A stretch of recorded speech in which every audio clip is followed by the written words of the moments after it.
Kw'izina ry'Imana Data na Mwana na Roho Mutagatifu, amina. Gira amahoro ya Kristo muvandimwe. Igitambo cya misa turacyakomeza kukiganiraho. Ko Yezu rero yadusobanuriye, yaratubwiye ati bamwe murabyuka buri gitondo mukitegura mukajya mu misa, ariko nkabona ko abasohokanyemo inema z'ijuru ari bo bake. Misa mwayihinduye isengesho risanzwe kandi rya buri munsi. Nibyo koko misa ni isengesho rikomeye kandi riruta ayandi yose. Kubera iki? Kubera ko igitambo kihaturirwa cyabaye igitambo gishimisha Imana ubuziraherezo. Kandi narababwiye ngo ibi mujye mubikora munyibuka. Nufata gahunda yo kunyibuka buri munsi, uzaba inshuti yanjye magara. Icyo nakubwira mwana wanjye, iyo misa itangiye mba mbaye igitambo kandi kibabara, kivirirana kubera wowe. Kwinjira. Bana banjye, iyo mwinjiye mu misa ndabareba mwese ukuntu muza mwiruka, ndabareba mwese ukuntu muza, ariko nkabona bakeya biteguye gutura igitambo. Nijya ufungura kiliziya, imiryango ya kiliziya, mba mpagaze aho muca mwese kugira ngo mbakire, kandi neza amaboko ngo mbahobere, buri wese nkagenda mukora ku gahanga muha umugisha, buri wese ngenda mukoraho muhumura, mukuraho iroro aba yararanye ndetse n'iryo aba yiriranywe, ndetse nkabahanaguza imbabazi ngo muture igitambo mufite umutima ukeye. Muraza nk'utwana twanjye nkunda, mukicara mutegereje gutura igitambo cy'Ukaristiya, maze ijwi ryawe nkarikuramo amakaraza kugira ngo ubashe kundirimbira neza nkwishimire. Amakaraza ni bya bindi bituma umuntu ataririmba neza, ni nk'ibintu bitangira ijwi mbese kugira ngo ritasohoka neza. Ubwo iyo twinjiye mu misa rero Nyagasani Yezu aba amaze kuduhumura, hanyuma akadukuramo n'ayo makaraza, akadukuramo ibyo byose byatuma tutamuririmbira neza. Buri wese ngenda mukoraho niko atubwira, ibyo bigatuma rero twumva yuko buri wese aba yahawe umugisha na Nyagasani. Iyo winjiye ugakora ku kimenyetso cy'umusaraba, kirya kiba kibaye urufunguzo rukwinjiza mu mpuhwe zanjye. Uba wakiriye neza ibyo ngukoreye, mbese ni nko kumpobera kwawe. Ubwo ugatambuka, ugatera ivi, ugaca bugufi, maze ukagenda ugana aho ugomba kwicara. Ahangaha rero ndabwira ba bantu binjira mu misa cyangwa mu kiliziya nk'abinjira mu isoko ko atari byo. No kuvuga ngo hari ukuntu twebwe abakristo gatolika tumenyereye ko ugera ku muryango wa kiliziya ukunama, rwose winjira ufungura urugi rwa kiliziya, ni ukuvuga iyo usanze hafunze nyine, cyangwa rwa shapeli. Niyo wari uri kuza wirukanka, iyo uhageze ugenda gakeya, kuko uba ugiye kwinjira ahantu hakomeye koko. Ugafungura gahoro, ukimara gufungura cyangwa se wasanga hafunguye, ukimara kugera mu muryango uhita utera ivi, ugakora ku kimenyetso cy'umusaraba, ukunama. Ibyo ngibyo abakristo benshi niko dukunda kubikora.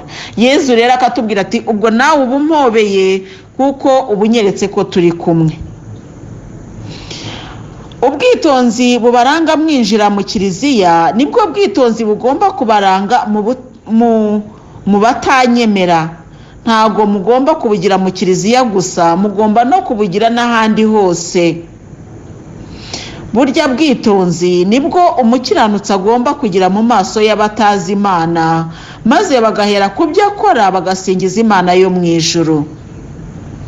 Ubwo bwitonzi ni mubarange mu magambo no mu bikorwa. Watambutse buhoro witonze, uciye bugufi, uteye ivi, uraramya umwami w'abami uri mu ngoro. Misa iratangiye maze ngakomeza kurambura amaboko kugira ngo mbahobere mwese, mukaririmba indirimbo yo kwinjira maze nkabaha umugisha. Mu gitambo gitagatifu cy'Ukaristiya, ubutatu butagatifu, abamarayika bose bo mu ijuru n'abatagatifu baza kubafasha gusenga. Ni igitambo gikomeye, nakubwiye ko cyahagaritse ijuru ryose. N'ubu ngubu iyo mugiye kugitamba musubira muri ya magambo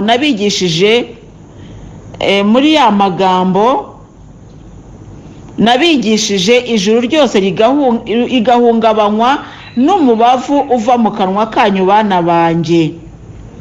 Ibyo ntabwo mubizi, niyo mpamvu mubyitwaramo uko mushaka. Muri iki gihe cya misa, abatagatifu n'abamarayika basanga buri wese bakamubwira bati, urebye ibyo ukora ntukwiriye kwegera ubwiza bw'Imana. Imana irarabagirana, ni ukuvuga ngo irakeye cyane.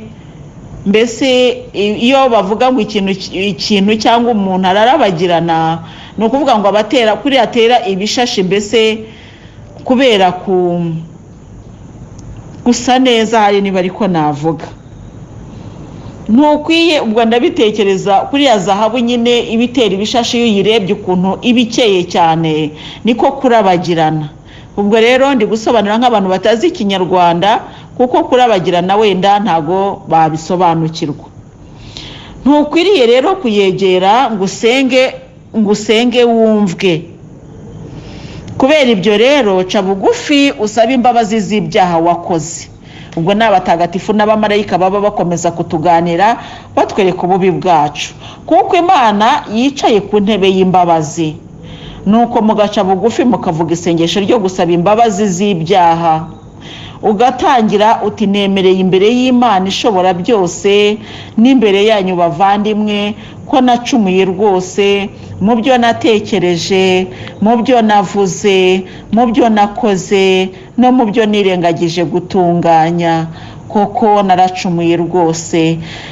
Cyo gituma ninginga Mariya mutagatifu mubikira iteka n'abamarayika batagatifu, namwe bavandimwe, ngo munsabire kuri Nyagasani Imana yacu. Amina. Nuko data akarambura ikiganza cye akaguha umugisha w'imbabazi. Ibyo ni byo umusaseridoti aba avuga ngo, Imana ishobora byose nitubabarira ibyaha byacu maze izatugeze mu bugingo bw'iteka. Namwe mukabyikiriza mukora ku kimenyetso cy'umusaraba. Amina. Ni ukuvuga igihe umusaseridoti ari kuvuga ayo magambo, hari igihe bamwe baba bari gukora ku kimenyetso cy'umusaraba, abandi ntibagikore, ariko twese turavuga ngo amina. Ni ukuvuga ngo ayo magambo yikirizwa n'ijambo ryitwa amina. Amina bikaba biri kuvuga ngo ndabyemeye, nibyo rwose, ntacyo nabihinduraho, kandi ndabyubashye rwose. Amina ni ukuvuga ngo ndabyemeye. Ijambo ry'Imana iyo ritangiye rero, ubwo tugeze ku gice cy'ijambo ry'Imana, tumaze gusaba imbabazi z'ibicumuro byacu kuko twamaze kubona ko turi babi.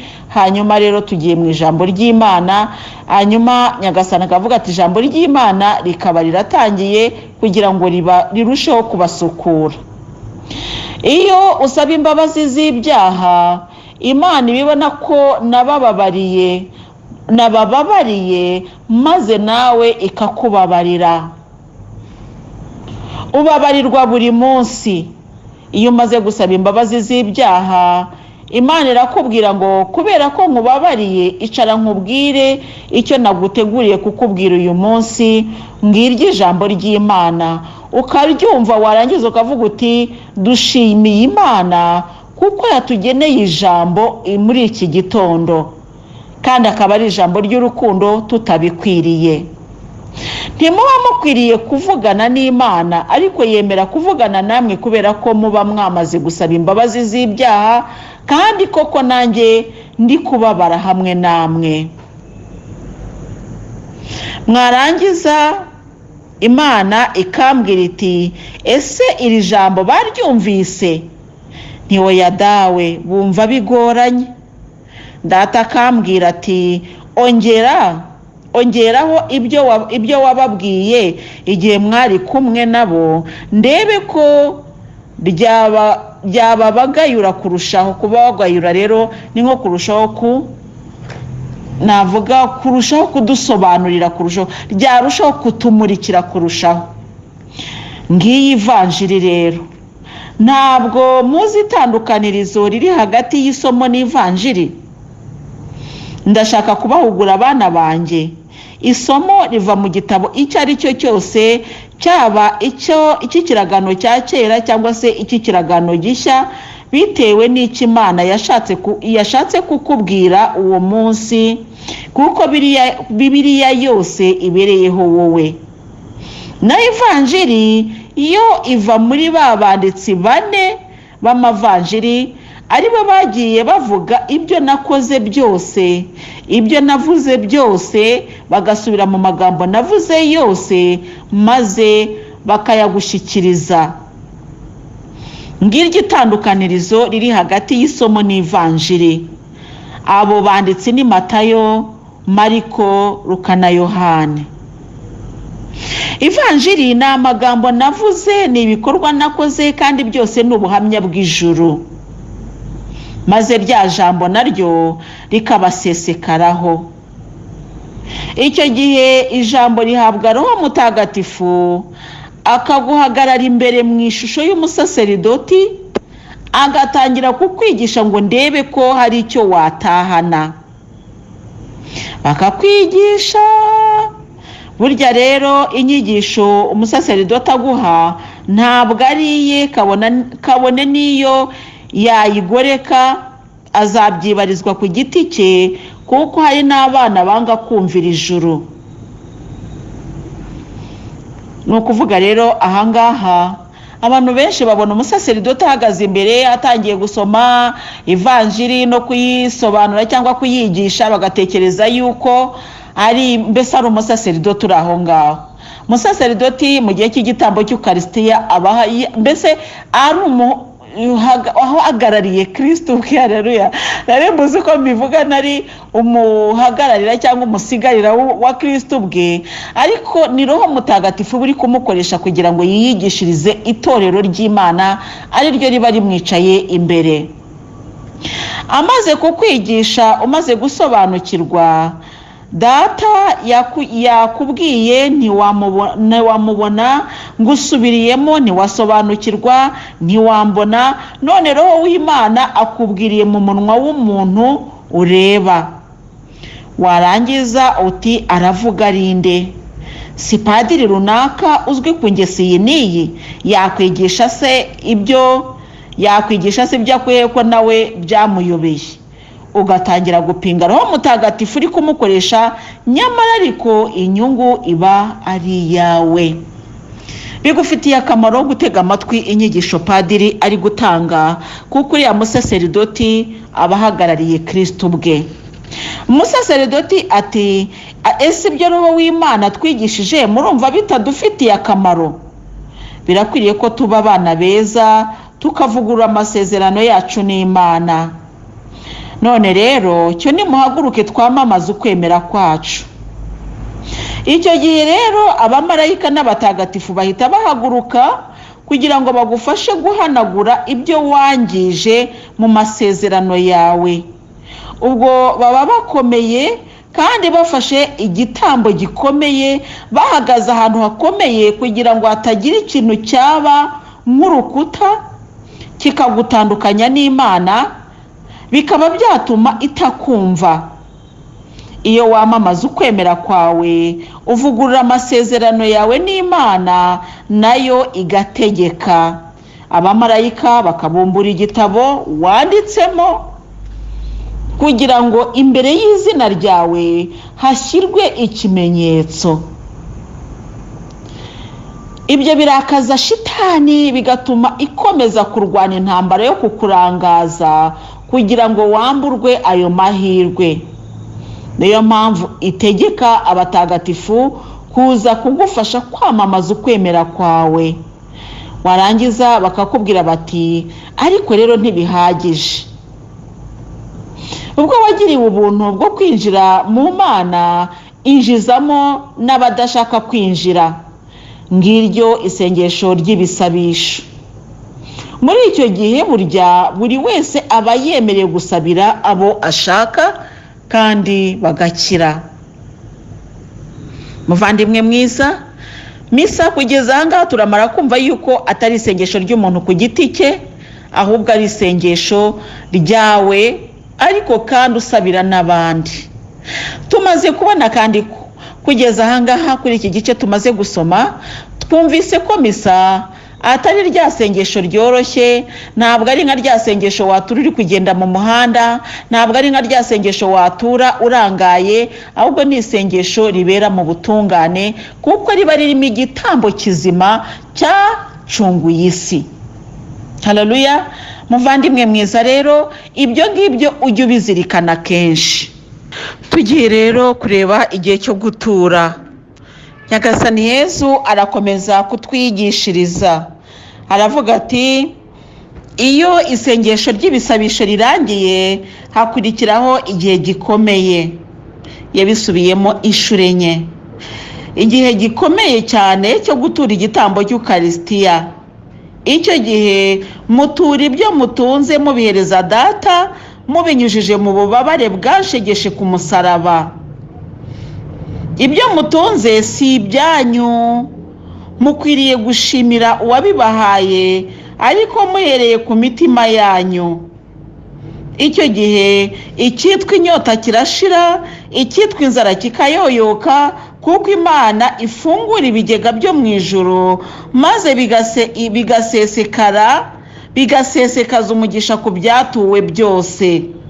Ibyo mutuye bihita bihabwa umugisha kandi ukabaherekeza. Ibyo mutuye byose, byaba amafaranga cyangwa ibindi, byose bihabwa umugisha. Niyo mpamvu gutura rero ku muntu wese wagiye gusenga ari ngombwa kugira ngo ahabwe umugisha. Icyo gihe kandi muba mukwiye no gutura ibyifuzo biri mu mitima yanyu. Ababyeyi bagatura abana babo, abana bagatura ababyeyi, abagabo bagatura abagore, nabo bagatura abagabo babo, bityo bityo. Haleluya! Vuga ngo mu misa abo utuye, ibyifuzo utuye byose birakirwa kandi bigakorwaho. Abo mutuye babonwa mu rugaga rw'abatagatifu mu ijuru. Ayo maturo yose yakirwa n'abamarayika, bakayatereka ku rutambiro rwo mu ijuru. Imana Data iba yitegereza ibikorwa, maze byarangira ikabiha umugisha. Ubwo hagakurikiraho igitambo cy'amaraso. Noneho icyitwa amaraso y'umuntu kigiye gutambwa. Ubu umuhango ukomeye ugiye gukurikiraho ni uwo nguwo umena amaraso. Hano mu misa rero, iki ni igihe cyo gutura. Mu gutura rero twongeye twibukiranye yuko muri za kiliziya cyangwa se muri za misa nyinshi babanza gutambagiza agaseke ku buryo buri wese agenda ashyiramo icyo afite. Noneho twamara gutura, hakabona umusaseridoti akabona noneho gutangira nawe gutura igitambo cy'Ukaristiya nyine. Ubwo rero muri uko gutura, iyo umusaseridoti arangije gutura aratubwira ngo niduhaguruke, tugahaguruka. Noneho rero twamara guhaguruka, mbese abivuganye nakoresheje amagambo yabugenewe muri kiliziya mu misa nyine. Kandi iyi misa Yezu yadusobanuriye, nizere ko muri kumva neza ko ari nk'iriya misa yo ku cyumweru, kuko buriya misa yo ku cyumweru ni misa irambuye. Naho misa zo mu mibyizi navuga ngo ni misa irezimye, kubera ko ahenshi mu mibyizi, ni ukuvuga kubera ko haba hari akazi, bakora misa itarimo ibice byinshi. N'igice cyo kwamamaza ukwemera kwacu ntacyo kiba kirimo. Igihe cyo kwigisha ijambo ry'Imana hari ubwo kiba kitarimo, bitewe n'igihe abari mu misa bafite. Ni ukuvuga ngo hari ibice byinshi cyane biba mu misa yo ku cyumweru, ariko bitaba mu misa yo mu mibyizi. Ibyo bice rero bitaba mu misa yo mu mibyizi, ni ukuvuga ngo Nyagasani Yezu abona yuko nyine tuba twirukanka, akavuga ati sinabarenganya abana banjye, ariko kandi ashima ko byose twakabaye tubishyiramo bikagendera hamwe. Haleluya. Bityo rero mugenzi ugana mu ijuru, tumenye ko nubwo tujya tugira gutya tugafata amasengesho wenda tukayoroshya, ariko nitujya tubona akanya tuzajya tuyafata tuyarambure. Ndavuga wenda nko mu gihe cy'ishapure y'ububabare, n'urugero mfashe, hari ukuntu tutazirikana bitewe, cyangwa se na rozari tutazirikana bitewe wenda n'umwanya muto dufite, ariko igihe wabonye umwanya ujya ufata umwanya wo kuzirikana, mbese uzirikane koko birambuye. Haleluya. Bityo rero ijuru rirakwishimira. Dukomeze rero dusome. Icyo gihe kandi muba mukwiye no gutura ibyifuzo biri mu mitima yanyu. Ubwo ni igihe cyo gutura. Ahangaha Nyagasani Yezu aravuga iki rero? Aravuga ko igihe turi mu misa, haleluya, buri wese aba afite icyo yaje yifuza. Igihe turi gutura amafaranga, igihe kagaseke kari gutambagira, uba ushobora no kubuvuga uti mwami nanjye mfite ibyifuzo. Ariko n'igihe padiri ari kwakira umugati na divayi, kwa kundi nyine aba ari kubikoreraho imihango bucece, twebwe turi kuririmba, burya ushatse uramubwira uti Nyagasani Yezu, nanjye naje, nazanye ibyifuzo ibi n'ibi, naje mpetse umutwaro uyu n'uyu, umusaraba mfite n'uyu n'uyu, Nyagasani Yezu nyakira. N'ukuri arakumva. Icyo gice rero iyo kirangiye turahagurutse, hanyuma tugeze mu gihe cya nyir'ubutagatifu. Iki rero ni igihe gikomeye iyo muvuga muti reka turirimbe twifatanyije n'abamarayika n'abatagatifu, mukaririmba nyir'ubutagatifu. Haleluya. Kuko padiri aravuga ati amajwi yacu afatanye n'ayabo abamarayika n'abatagatifu kuririmba indirimbo y'igisingizo cy'Imana.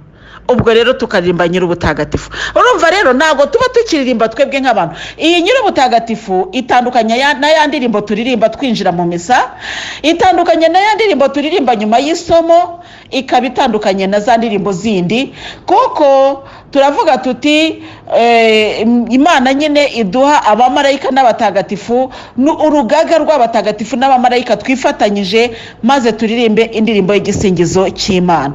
Tugatangira rero nyir'ubutagatifu. Ntabwo rero biba ari ibihe byoroshye, niyo mpamvu rero abantu baba bakwiye kumva ko nyir'ubutagatifu atari indirimbo nk'izindi. Haleluya.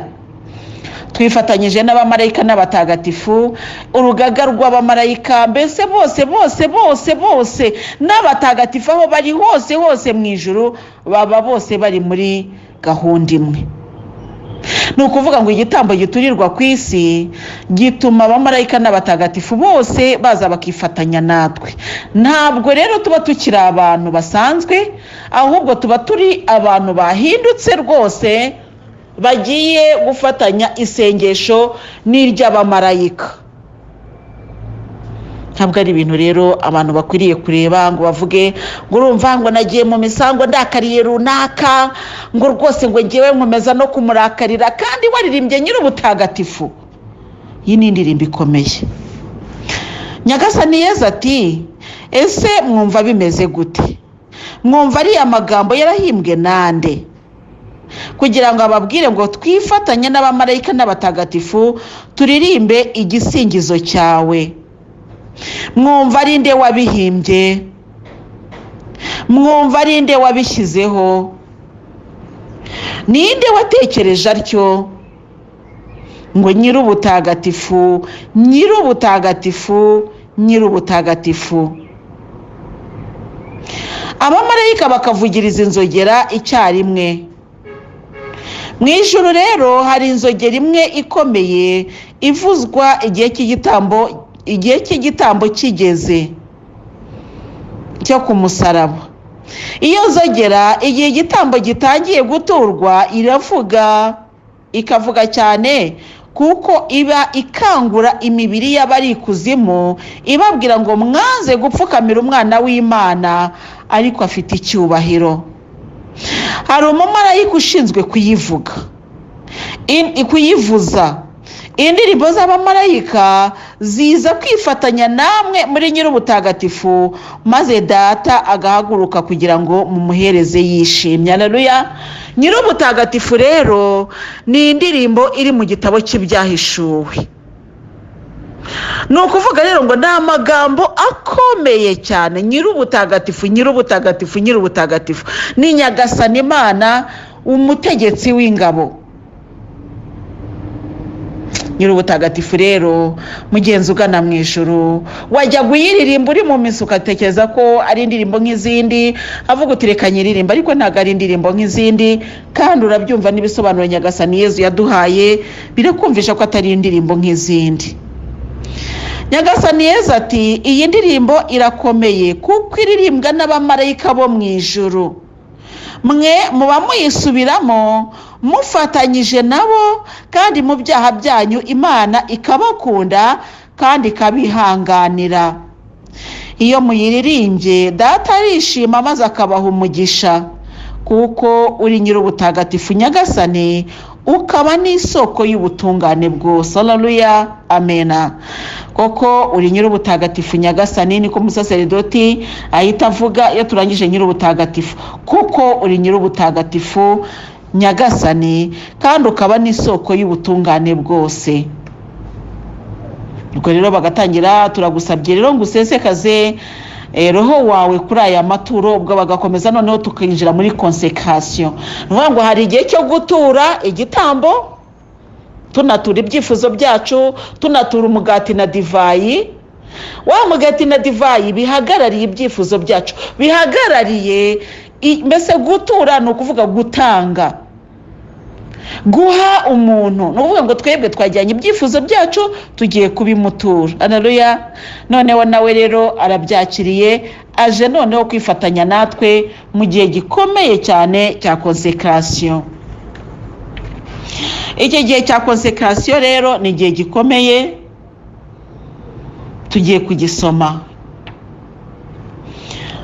Iyo duteraniye imbere ya Data rero biba ari ibintu bikomeye.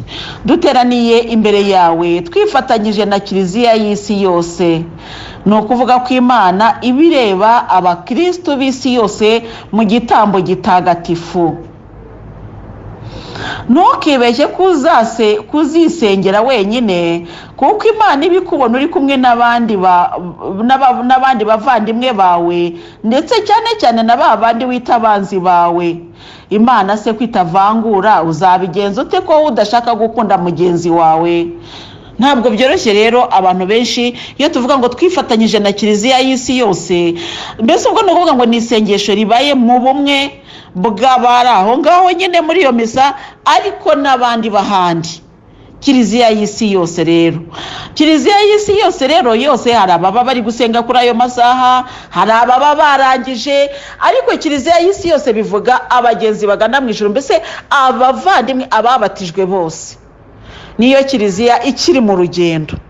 Iyo Kiliziya rero iyo ndi gusenga nanjye ndayiterura, nk'uko nayo iri gusenga interura. Bikaba bivuga rero ngo mu misa duhora tuzamurwa. Ushobora kuzamurwa n'abavandimwe bari gusengera aha, ushobora kuzamurwa n'abavandimwe bari gusengera aha, ushobora no kuzamura abandi nawe uri gusengera, kuko uri kuzamura abo muri kumwe n'abandi musangiye ukwemera gatolika gukomoka ku ntumwa. Haleluya. Bityo rero muvandimwe ugana mu ijuru, wowe watekerezaga yuko mu misa rwose umuntu yisengera, ndizera yuko umaze kumva ko atari isengesho ryawe bwite, ntabwo ari iryawe wenyine, ahubwo ni isengesho ry'isi yose. Nyagasani Yezu ati arya magambo avugwa yose afite inkomoko mu gitabo kiri mu ijuru. Hari abamarayika baba bashinzwe kukirinda no kukirambura, maze uko umusaseridoti yateze amaboko asenga, Imana nayo ikajya isoma ibyo avuga, kuko umunwa w'umwana w'umuntu utabasha kubivuga mu bwandure bwawo no mu butungane bwa Data. Icyo gihe jyeweho mba nabaye igitambo kibabara, kivirirana kandi gitaka cyane kubera ububabare. Abatagatifu n'abamarayika bose baba banyonamiye kandi bacecetse cyane. Abana b'abantu nabo bapfukamye mu ijuru, habaye ngo bucece nta gikoma. ibikoko, ibinyabubasha, ibinyabuzima, abami bose baba bategetswe guca bugufi. Icyo gihe ni igihe gikomeye cyane. Muri cya gihe rero abami b'isi, ibikomangoma, abakomeye, mbese byose byo ku isi biba biri muri bucece. Igihe turi kuvuga igihe cya konsekarasiyo. Konsekarasiyo rero ni igihe umusaseridoti cya gihe tuba dupfukamye, hahandi avuga ngo koko uri nyir'ubutagatifu dawe kandi ukaba isoko y'ubutungane bwose. Turagusabye rero ngo usakaze roho wawe kuri aya maturo, maze ahinduke atubere umubiri n'amaraso by'umwana wawe Mwami wacu Yezu Kristo. Igihe yari agiye kugabizwa ububabare n'urupfu ku bushake bwe, yafashe umugati. Ubwo ndi gusubiramo, nizere yuko bitagaragara nko wenda nko gupfobya, oya, ahubwo ni uburyo bwo kugira ngo mfashe abakristu kubyumva neza. Ko ndibuka ko tukiri abana bajyaga batubuza gukinisha Bibiliya cyangwa gukinisha amagambo nk'ayo ngayo. Ubwo rero n'ubu ngubu byankukiyemo, ndayavuga nkavuga ni data, sinkwiriye kuvuga aya magambo sa yanjye, ariko kubera ko ndi kwigisha kuri aya magambo nyemerera nyavuge kandi ntibimbere sakirirego. Sakirirego ni icyaha cyo gutuka ibitagatifu cyangwa se kwangiza ibitagatifu, nicyo bita sakirirego. Ubwo rero ntabwo ndi gukora sakirego kubera ko ndi gusubira muri aya magambo, ahubwo ndi gufasha abavandimwe kumva konsekarasiyo icyo ari cyo. Ko abantu benshi bakunda gufatanya konsekarasiyo n'igihe cyo gutura, bakibwira ko ari igihe kimwe. Nyine byose byitwa gutura, ariko konsekarasiyo ni icyo gihe nyine cyo gusaba ko roho w'Imana amanukira kuri ya maturo, ya yandi twatanze ari umugati ahinduke umubiri wa Kristo, ya divayi twatanze ivuye mu maboko yacu ihinduke amaraso ya Kristo. Ni igihe rero kiba gikomeye cyane, aho wa mugati wacu twazanye wavuye mu biganza byacu, wavuye mu maboko yacu twaruhiye, uhindutse umubiri wa Kristo ugiye kudukiza ibicumuro byose. Niyo mpamvu padiri avuga ati iri ni iyobera rikomeye ry'ukwemera. Haleluya. Ni iyobera koko, ntabwo ari ibintu umuntu yakumvisha ubwenge bwe, kuko ni ibintu bikomeye cyane. Ntabwo ari ibintu wavuga ngo reka mbishyire mu bwenge ngo buriya ndabyumva, oya. Ni iyobera rikomeye ry'ukwemera, aho bya bindi twazanye bivuye mu maboko yacu bigiye guhinduka umubiri wa Kristo, divayi igahinduka amaraso ya Kristo, kandi ari divayi ivuye mu mizabibu twebwe twihingiye. Ntabwo rero ari ibintu wakumvisha ubwenge bwawe ngo ubyumve. Bitabaye ibyo watekereza yuko nta cyakozwe, wa mugati ukiri umugati, ya divayi ikiri divayi. Akaba ari nayo mpamvu iyo kuko baba bayivugeho ya magambo, roho yayimanukiyeho, ntabwo ukiri umugati, haleluya, ahubwo wabaye umubiri wa Kristo. Niyo mpamvu niyo tumaze guhazwa, haleluya, ukarisitiya zisagutse ntabwo zibikwa na za zindi zitabaye konsakre, zitavugiweho ya magambo. Ukarisitiya zisagutse duhazwa zijya muri tabernakulo mu kiliziya. Haba hari misa ikurikiyeho bakaba bazishyira hafi aho ngo kugira ngo zize mbese n'abandi baze guhazwa abo mu misa ikurikiyeho, ariko bazijyana hehe? Muri tabernakulo, akaba ariho bazishyira. Padiri ugiye guhaza, iyo abahereza burya bagiye kumuhereza, nyine sinzi niba abantu mujya mubyitondera ngo mubibone, abahereza bazana umugati na divayi biri iruhande rwabo, hanyuma padiri akabivugiraho umugisha, hanyuma padiri akaza gufata za ukarisitiya zindi akazikonsakra, yajya guhaza akagenda agafata za zindi zari ziri muri tabernakulo, nazo zikaba zahabwa abakristo.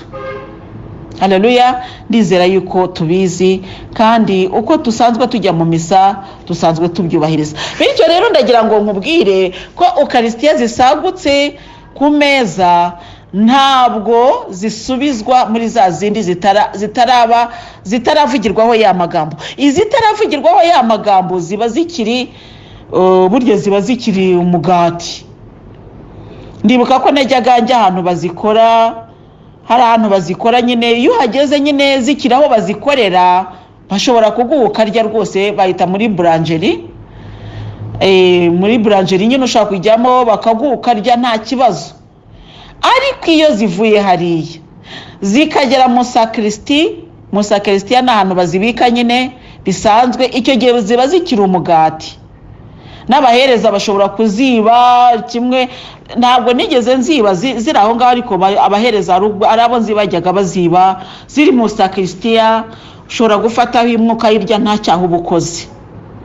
Ariko iyo zamaze kugera muri tabernacle, ni ukuvuga ngo ufasheho imwe ukayirya atari padiri uyiguhaye uba ukoze icyaha. Icyo cyaha rero bakita sakirirego, gukinisha cyangwa gupfobya ibitagatifu. Ndizera yuko mubyumvise neza abavandimwe. Iki gihe rero ni igihe gikomeye, kuko Nyagasani Yezu abagaragara nk'igitambo kibabara. Data aba yifatanyije n'abamusaserdoti kuvuga ya magambo, abamarayika baba bamufatiye cya gitabo. Mbese muri make haba hari senariyo mu ijuru imeze nk'iri kubera ku isi. Ku isi haba habaye bucece, no mu ijuru haba hacecetse, kuko kiba ari igihe gikomeye cyane. Yezu aba ari gutaka ababara, hanyuma kandi umusaserdoti nawe aba ari kuvuga ya magambo y'umugisha. Abakristo twese tuba dupfukamye twubaha icyo gihe cya konsekrasiyo.